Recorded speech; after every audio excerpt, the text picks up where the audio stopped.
Ya te tenemos preparado el primer café de la mañana. Información veraz y oportuna. El primer café de la mañana. Así comienza.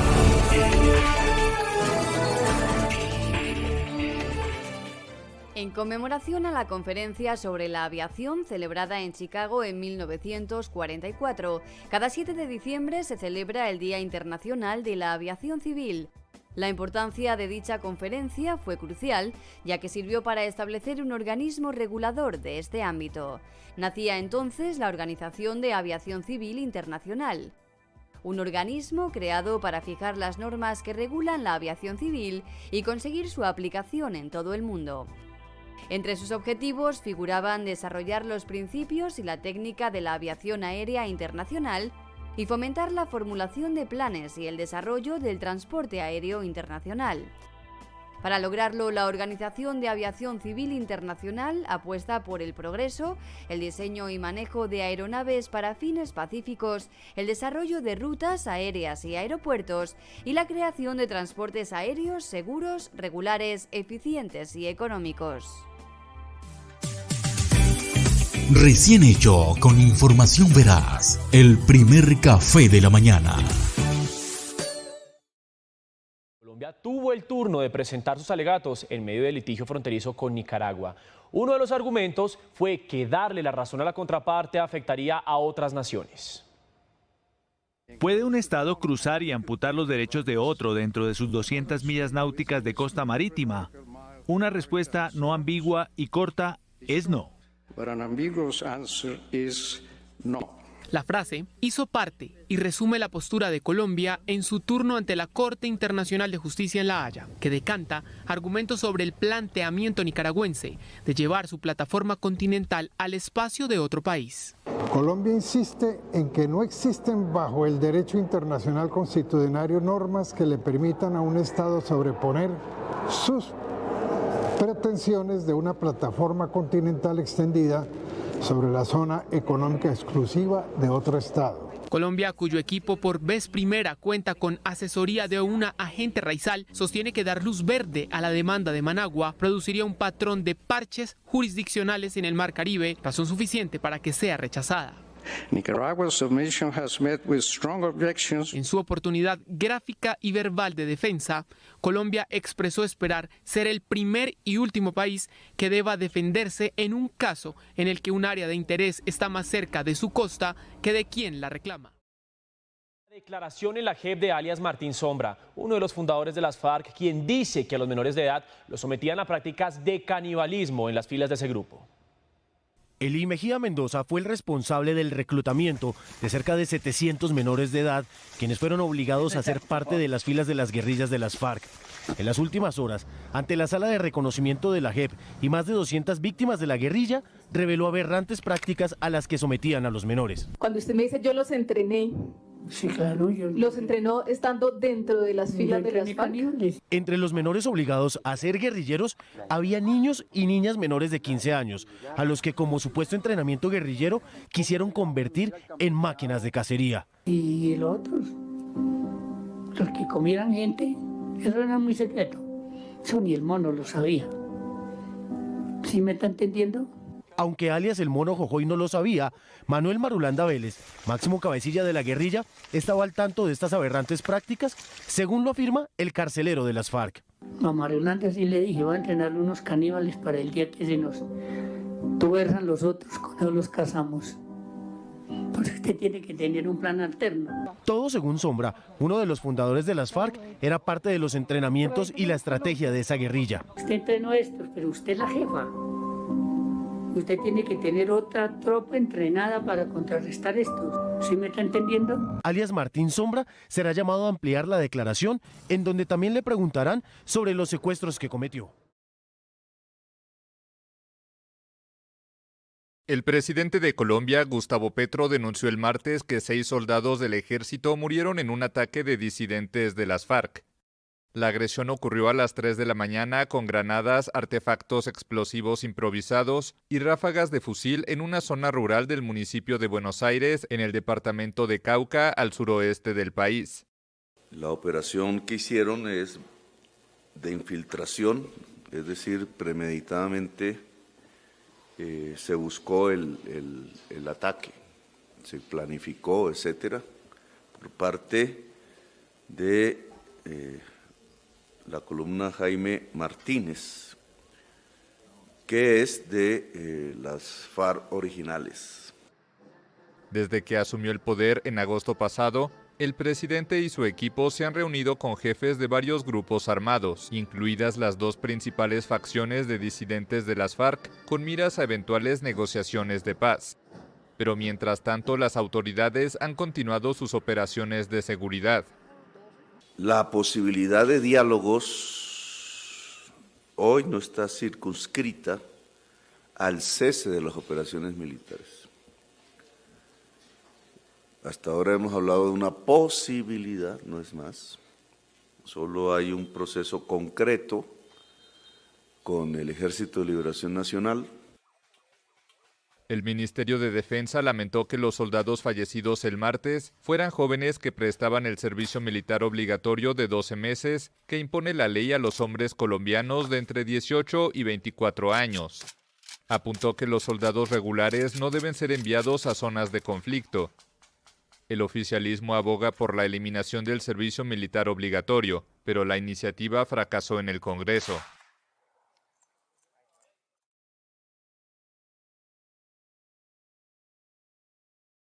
El presidente de la República habló de paz en medio de este ataque en Cauca. Explicó que no se trata de, abro comillas, una paz ingenua y que tampoco es para matar a los jóvenes. Esa paz no puede ser ingenua.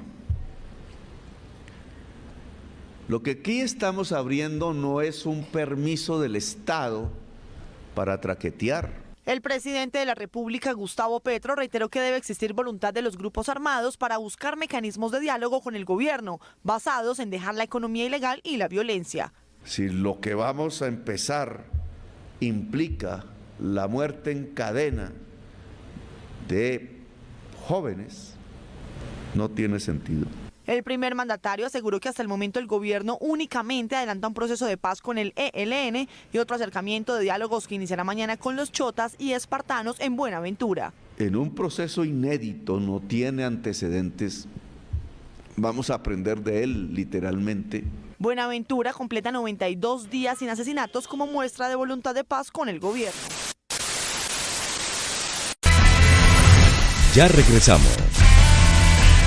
Un gran acumulado de 20 millones de pesos será el nuevo premio que Aguas Capital Cúcuta entregará a la señora Lilia Figueroa Remolina, feliz ganadora de la Guaca Millonaria. En esta oportunidad, la afortunada fue una usuaria del barrio Palmeras con el código de usuario 99174, quien después de salir seleccionada por la plataforma del sorteo, estar al día en el pago de la factura y estar conectada a la transmisión de la velada cultural del pasado 2 de diciembre, fue la merecedora de este gran premio. Pues fue una emoción muy grande, pero pues yo escribí presente, pero no, o sea, la emoción no me dejó, no pude escribir más porque la verdad que me dieron muchos nervios y mucha emoción a la hora, la verdad me siento feliz y gracias a Aguas Capital y a Dios, sobre todo Dios, por haberme conseguido esa guaca. Con este ya son 171 millones de pesos los que Aguas Capital Cúcuta ha entregado en premios con sus sorteos y 8 los ganadores de la Guaca Millonaria, siendo este un reconocimiento a la fidelidad de nuestros usuarios. A la gente que paguen los recibos, que estén al día con los recibos, porque eso, la Guaca es una realidad. Aguas Capital Cúcuta agradece la gran acogida a este programa e invita a toda la comunidad a estar pendiente de los nuevos juegos y sorteos que la empresa tendrá preparado para el 2023.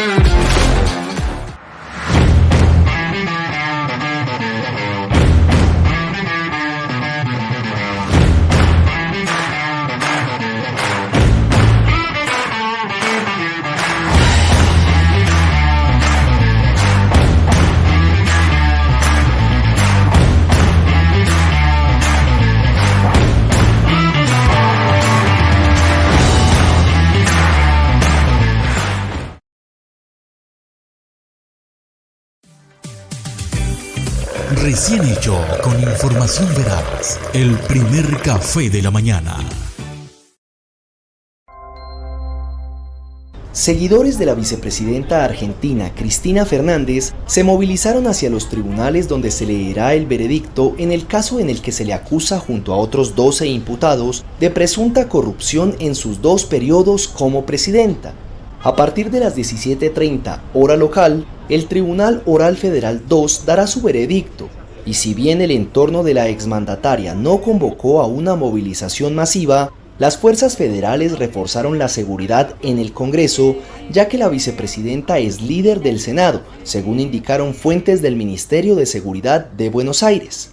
El partido Miles y la Federación Tierra Vivienda y Hábitat encabezaron una movilización hasta los tribunales, donde están los jueces que dictarán sentencia, con la consigna de parar el golpe y liberar a Cristina Fernández.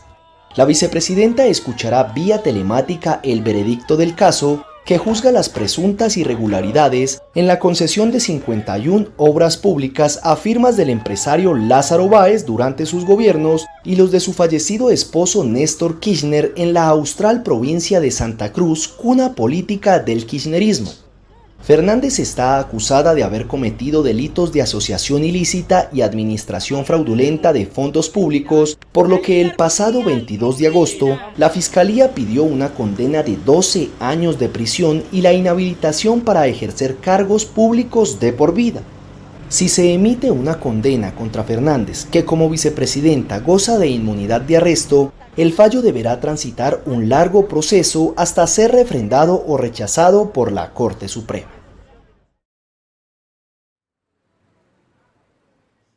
Desde el sábado, la ciudad de Soyapango, una localidad en la periferia de San Salvador, está cercada por 8.500 soldados y 1.500 policías.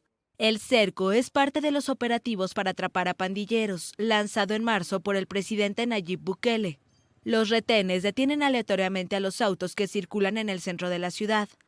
Las autoridades afirman que las pandillas se financian mediante el cobro de extorsiones y por la venta de droga. En el centro de Soyapango, varios comerciantes aseguran que efectivamente los pandilleros les exigían una renta para poder vender.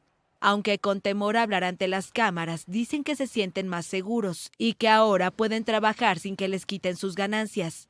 La guerra contra las pandillas está amparada bajo un polémico estado de excepción, autorizado por el Congreso, que ha llevado a prisión a 58.800 presuntos pandilleros. El régimen de excepción ha sido cuestionado por organizaciones como Human Rights Watch y Amnistía Internacional por considerar que se cometen violaciones a derechos humanos y abusos en contra de personas detenidas. Algunos analistas consideran además que el gobierno de Bukele debe rendir cuentas de cuánto dinero se invierte en operativos como el que fue instalado en Soyapango.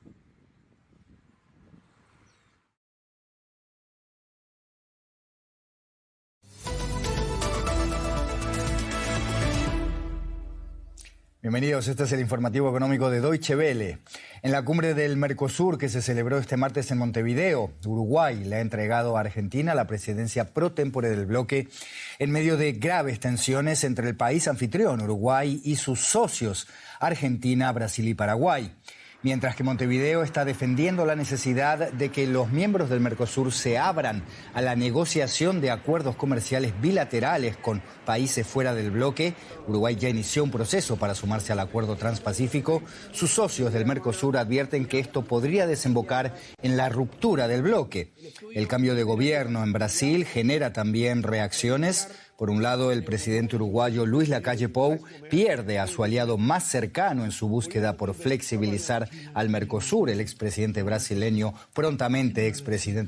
mejor dicho, Jair Bolsonaro, y el mandatario argentino Alberto Fernández aspira a que la llegada de Lula le dé un nuevo impulso al Mercosur y a su plan para fortalecer las cadenas locales de suministro. Siguiendo muy de cerca esta cumbre estuvo el periodista Guillermo Garat y con él hablamos, nos está escuchando en Montevideo. Guillermo, Uruguay quiere firmar acuerdos comerciales bilaterales, algo en general imposible cuando un país es miembro de un mercado común. Eso significa abrir de facto todo ese mercado común al nuevo socio. ¿Qué argumentos tiene Uruguay para esgrimir, para hacer una excepción a esta regla que en general no se rompe? Bueno, en estos 2 días Uruguay ha planteado su posición firme de mover el Mercosur, de que el Mercosur está muy estancado, muy poco proactivo también en materia de conseguir nuevos tratados comerciales, como están haciendo otras zonas del mundo. La calle Pou en el día de hoy dijo que somos una de las zonas más proteccionistas del mundo. El canciller uruguayo Francisco Bustillo en el día de ayer dijo que no tenemos ningún acuerdo con las potencias económicas actuales del mundo. Uruguay ha intentado empezar a negociaciones, conversar con el gobierno de China, presentó su carta al acuerdo transpacífico, ha tenido conversaciones con Corea del Sur, con Turquía, y están manejando estas tentativas de negociaciones y así se lo ha comunicado a los demás socios del bloque. Ahora, la cumbre, Guillermo, termina sin comunicado. En la foto de entrega de la presidencia, la amplia sonrisa del presidente argentino, veíamos la foto antes, contrasta con el gesto serio de la calle Pou. ¿Ha mejorado el clima dentro del Mercosur con esta cumbre o hay que esperar a que se haga sentir la presencia de Lula al mando del socio más grande? Bueno, creo que ese va a ser un factor decisivo, sin ningún tipo de duda, y ahí habrá que ver qué es lo que hace Brasil para despejar estas dudas. Yo creo que, y lo que vi en la cumbre, es que esa fue una foto, pero hubo muchas otras fotos, y creo que esta vez el ambiente fue mucho más distendido que la reunión pasada, donde sí hubo grandes cruces. En esta oportunidad los dos presidentes dejaron de lado los protocolos y se centraron en buscar las soluciones a las asimetrías. Tanto la calle Pou como el presidente paraguayo Abdo Benítez, y lo mencionó lateralmente Mourão también, quieren estudiar este tema de las asimetrías. Entonces creo que es el próximo norte que el Mercosur se está trazando para el futuro. Bueno, vos mencionabas las asimetrías, Guillermo, se habla mucho de corregir asimetrías en el Mercosur, pero ¿de qué estamos hablando concretamente? ¿Hay diferencias en la interpretación de lo que son esas asimetrías dentro del bloque, parece a veces? Sí, bueno, los estudios académicos lo hablan bastante. Creo que el discurso político regional lo menciona poco y creo, por lo menos para las economías más pequeñas, que va a ser interesante mencionarlo. Hay problemas que son demográficos, hay problemas que son de infraestructura, hay problemas que son de integración a las cadenas globales de valor y al desarrollo industrial que cada país tiene. Pero también hay otros problemas que son más domésticos, que tienen que ver con pequeñas restricciones que los países van poniendo. Y, por ejemplo, el presidente Abdo Benítez en el día de hoy mostró un problema que tuvieron para llevar piña y banana a Argentina, que rápidamente con el diálogo se solucionó. Las mayores asimetrías de Uruguay parten de una cuestión económica y política, que el proteccionismo brasilero y el proteccionismo argentino le impiden acceder a nuevos mercados. Y bueno, esto es algo que Uruguay en otros gobiernos ya ha insistido y sigue insistiendo, y parece ser que va a ser uno de los rumbos de la política regional internacional del Uruguay y también del Mercosur, por lo que dijo el presidente Fernández, que asumió la presidencia pro tempore en el día de hoy. Guillermo Garate en Montevideo, muchas gracias por estas informaciones. Hasta la próxima. Chao.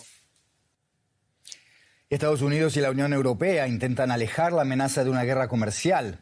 Europa está aireando con cada vez más fuerza su malestar por los subsidios del gobierno estadounidense para aumentar la producción de autos y de baterías eléctricas en su territorio.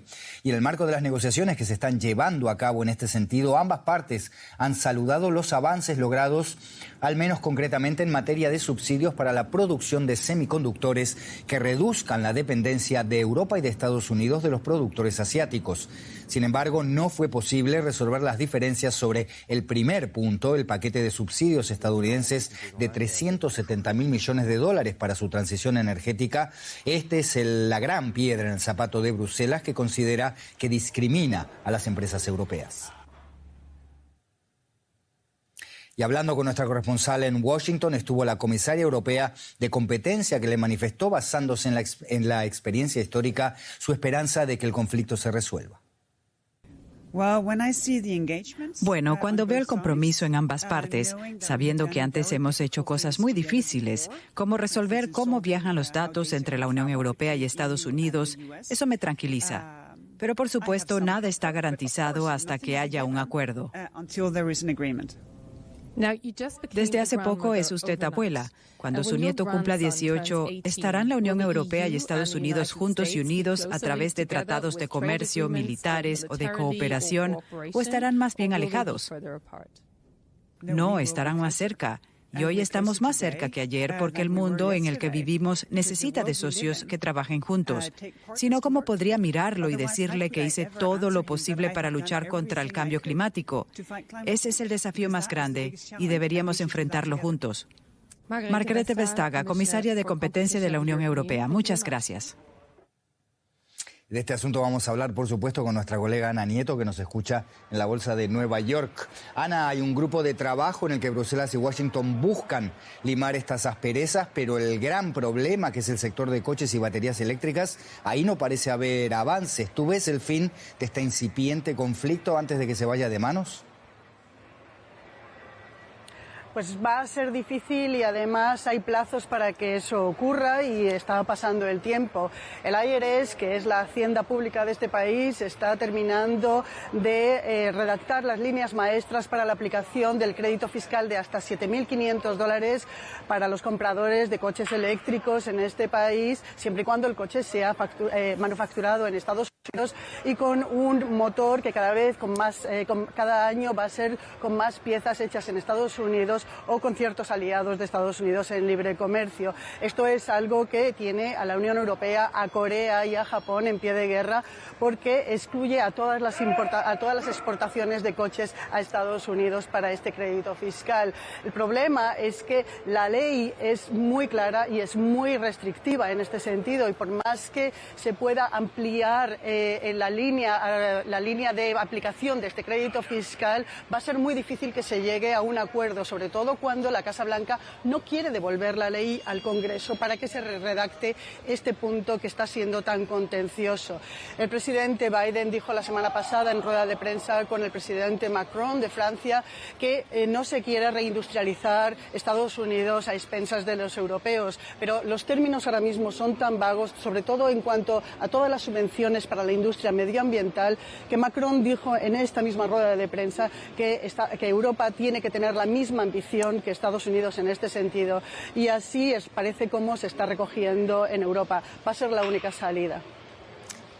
Ana, donde sí parecen haberse acercado las posiciones es en el campo de semiconductores. ¿Cómo están las cosas en este muy importante sector estratégico? Sin duda, aquí, sin embargo, hay muchísimo más acuerdo. Lo que se quiere es reforzar las cadenas de producción de semiconductores, una industria que es absolutamente básica para el resto de las industrias. Estados Unidos aprobó a principios de año una ley que se llama CHIPS Act, con la que se está subvencionando con $280.000 millones a la investigación y desarrollo y producción en Estados Unidos de estos semiconductores. La Unión Europea tiene una ley parecida y lo que se quiere es clarificar cuáles van a ser las subvenciones, cómo se van a armonizar la producción a ambos lados del Atlántico y anunciar cuáles pueden ser las irrupciones en este sector. Aquí hay más coordinación frente a Asia. Gracias, Ana Nieto, Nueva York. Hasta cualquier momento.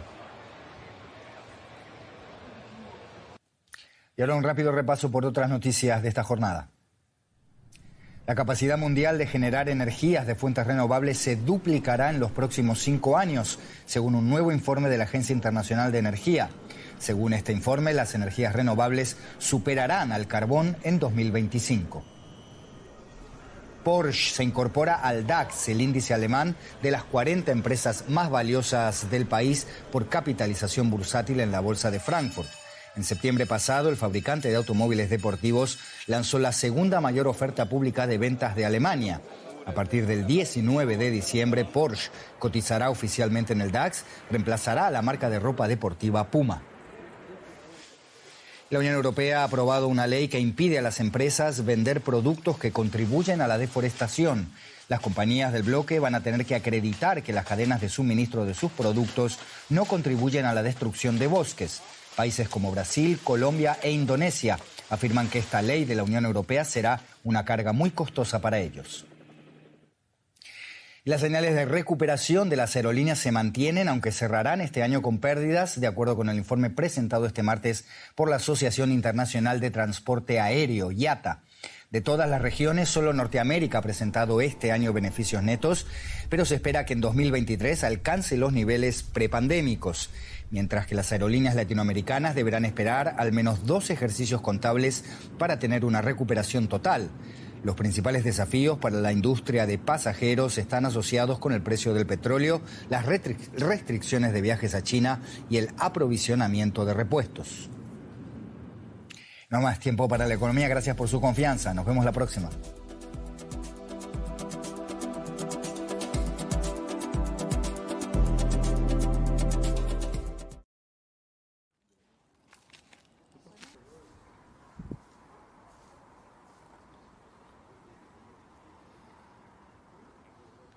Она чудом, просто чудом осталась жива. Если бы она не была возле кровати или лежала, вот пришла обычно, всегда приходишь с работы.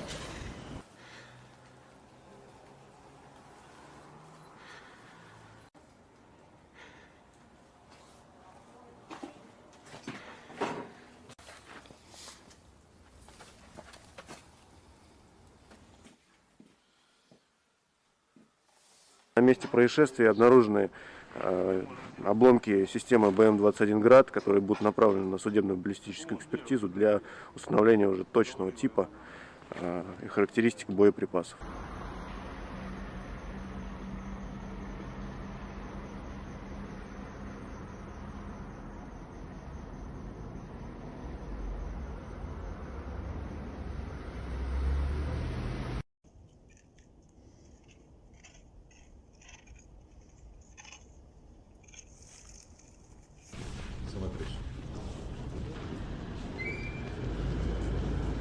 Дякую. Впевнених планів, незгасимому оптимізму і відмінного виконання всіх поставлених. Служу українському народу. Вітаю.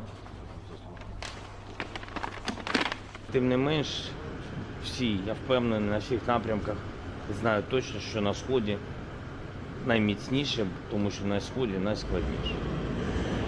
Я хочу вам подякувати за цю стійкість, міцність, все, що ми можемо, ми хочемо від душі, від серця. Я вважаю, що це обов'язок всіх українців. Хочемо допомагати тільки вам.